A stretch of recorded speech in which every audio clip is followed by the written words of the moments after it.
ആക്രമണത്തെ ചെറുക്കാൻ ഇസ്രയേലിനോടൊപ്പം ഉറച്ചു നിൽക്കുമെന്ന് പ്രധാനമന്ത്രി നരേന്ദ്രമോദി. ഹമാസ് ഇസ്രയേലിനെതിരെ നടത്തിയ ആക്രമണത്തിന്റെ വേദന ഇന്ത്യയും അനുഭവിച്ചുവെന്നും മോദി പറഞ്ഞു.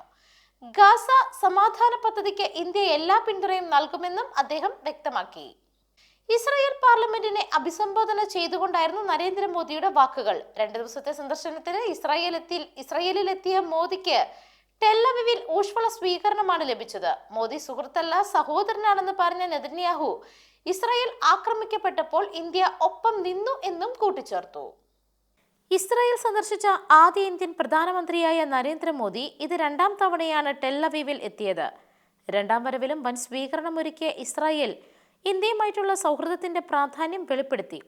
മോദിയുടെ പ്രസംഗം കേൾക്കാൻ ചീഫ് ജസ്റ്റിസിനെ ക്ഷണിക്കാത്തതിൽ പ്രതിഷേധിച്ച് പ്രതിപക്ഷം പാർലമെന്റ് ബഹിഷ്കരിച്ചുവെങ്കിലും പ്രതിപക്ഷ നേതാവ് യായിർ ലാപിഡ് നരേന്ദ്രമോദിയെ സ്വാഗതം ചെയ്തുകൊണ്ട് കുറിപ്പ് നൽകി. ഇസ്രയേലിന്റെ യഥാർത്ഥ സുഹൃത്താണ് മോദിയെന്ന് കുറിപ്പിൽ യായിർ ലാപിഡ് വ്യക്തമാക്കി.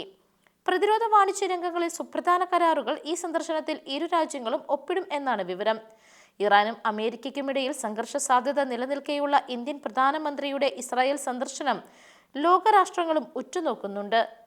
News desk Magnavision.